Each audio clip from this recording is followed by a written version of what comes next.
ఈ 6 సంవత్సరాల్లో సచివాలయ ఉద్యోగులుగా మీరు జాబ్ చేస్తున్నారు కదా! ఈ 6 సంవత్సరాల్లో ప్రభుత్వ పథకాలు ప్రజలకు ఇచ్చే సందర్భంలో గానీ, గ్రామాల్లో మీరు సచివాలయంలో పనిచేసే సమయంలో గానీ, రాజకీయ నాయకుల నుంచి గానీ, ప్రజల నుంచి గానీ ఏదన్నా వ్యతిరేకత ఎదుర్కొన్నటువంటి సందర్భాలు ఏమైనా ఉన్నాయా మీ అనుభవంలో? యెస్ ఉన్నాయి. అంటే మీరు వ్యక్తిగతంగా నా గురించి అడుగుతున్నారా? లేకపోతే టోటల్ వ్యవస్థ? వ్యవస్థకు సంబంధించి దాంతో పాటు at the same time union అధ్యక్షుడిగా మీకున్న పరిస్థితి.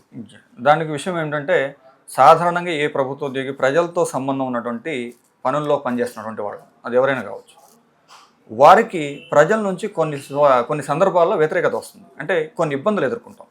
కారణం ఏమిటంటే, ఒక సర్వీస్, ఉదాహరణకి మీరు ఒక అర్జీ తీసుకుని వస్తారు కార్యాలయానికి.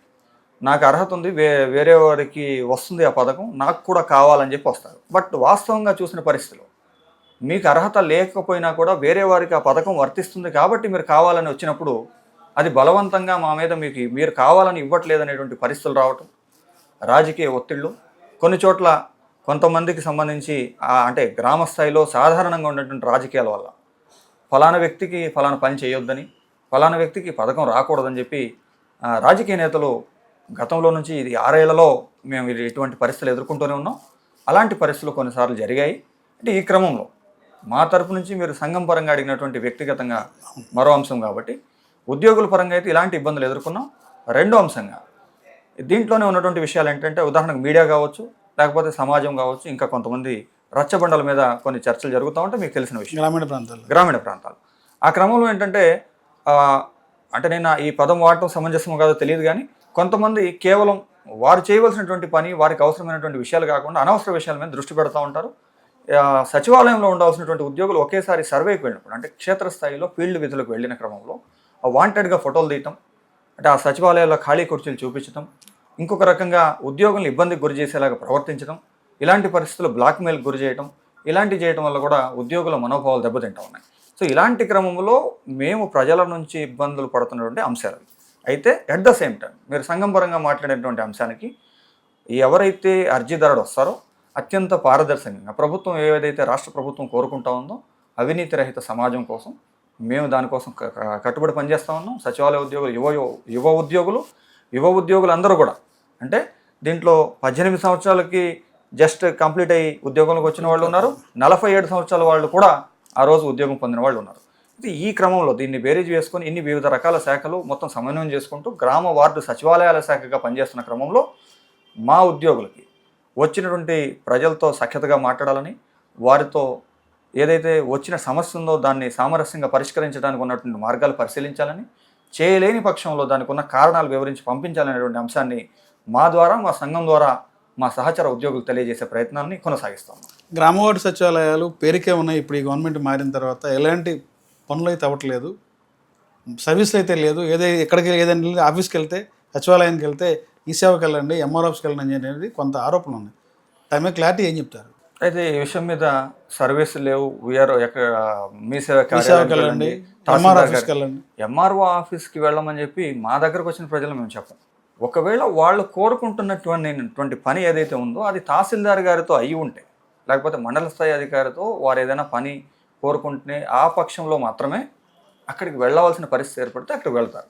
అంతేగాని సచివాలయ ఉద్యోగుల దగ్గరికి వారు పని నిమిత్తం వచ్చినటువంటి వ్యక్తులని ఎవరైనా కావచ్చు, ప్రజల్ని మాత్రం నేరుగా పై అధికారి దగ్గరికి మేము పంపించట్లేదు.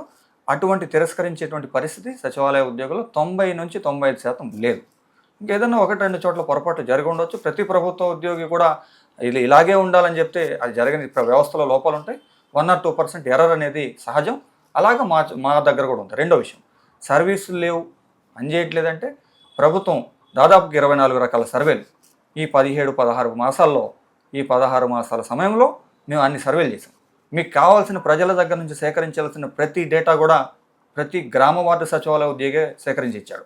అలాగే బిఎల్ఓ విధులు, బూత్ లెవెల్లో సంబంధించినటువంటి ఎన్నికల విధులు అన్నీ కూడా వాటికి సంబంధించిన బూత్ లెవెల్ ఆఫీసర్స్గా పనిచేస్తున్న గ్రామ వార్డు సచివాలయ ఉద్యోగులే ఈ రాష్ట్రంలో ఉన్న 47,000 బూతులు ఏవైతే ఉన్నాయో దాదాపుగా వాటికి సంబంధించి అంత డేటా కూడా పోలింగ్ సంబంధించి కూడా సచివాలయ ఉద్యోగులు 90% బిఎల్ఓలు అందరూ కూడా మా సెక్రటరీ ఎంప్లాయీస్.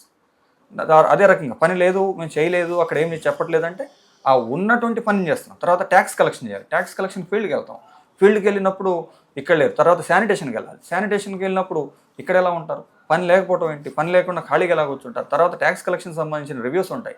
అదొకటే కాదు, నాట్ ఓన్లీ సింగిల్ థింగ్. అలాగే ఇంజనీరింగ్కి సంబంధించిన ఇంజనీరింగ్ వర్క్స్ గవర్నమెంట్ అలాట్ చేయాలి. ఆ గవర్నమెంట్ ఒక స్కీమ్ ఇస్తుంది.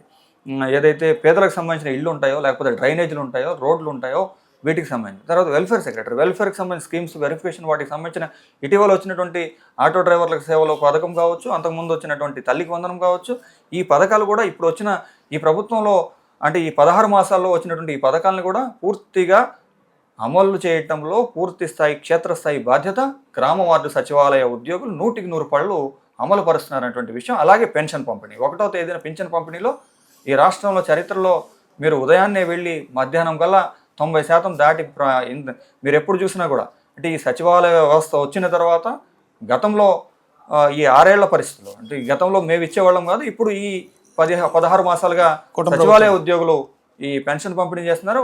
టంచన్గా పెన్షన్ పంపిణీ చేస్తున్నటువంటి ఘనత సచివాలయ ఉద్యోగులు దక్కుతుంది. అంటే సర్వీసుల్లో ఎక్కడ కూడా ఇబ్బంది లేదు. వాంటెడ్గా కొంతమంది గ్రామాల్లో కొన్ని చోట్ల ప్రదేశాల్లో అది కొంతమంది అంటే నేను వేరే రకంగా కాదు, అక్కడ ఉన్నటువంటి పరిస్థితులు కావచ్చు, లేకపోతే వారి వాతావరణం కావచ్చు, ఉద్యోగులను టార్గెట్ చేసే విధంగా ఉన్నారు. ఇటీవల అయితే ఏదైతే నిరసన కార్యక్రమాలు ప్రభుత్వ ఉద్యోగి హక్కుల కోసం ప్రయత్నం చేస్తూ ఉన్న క్రమంలో కొన్ని సోషల్ మీడియా ప్లాట్ఫామ్స్ ద్వారా కొంతమంది విమర్శలు చేసే పరిస్థితి చేశారు. బట్ అవన్నీ కూడా వాటిని పూర్తిగా ఖండిస్తూ ఉన్నాను. వాస్తవంగా ఎవరైనా కూడా తప్పు చేసినటువంటి ఉద్యోగం మీద చర్యలు తీసుకోవచ్చు, కానీ ప్రభుత్వ ఉద్యోగులుగా ఉన్నటువంటి ఉద్యోగులు వారి హక్కుల కోసం చేసే ప్రయత్నం ప్రభుత్వానికి వ్యతిరేకం కాకుండా ఉద్యోగుల హక్కులు సాధించుకోవడం కోసం చేసే ప్రయత్నాలు ఎప్పుడు కూడా వారి మనుగడ కోసం అంటే ఆ ఉద్యోగుల యొక్క జీవితాలు బాగుండటం కోసం మాత్రమే చేస్తారు తప్ప ఇటీవల ఇతర వ్యవహారాల్లోకి జోక్యం చేసుకోరని చెప్పి మీ ద్వారా తెలియజేస్తాం.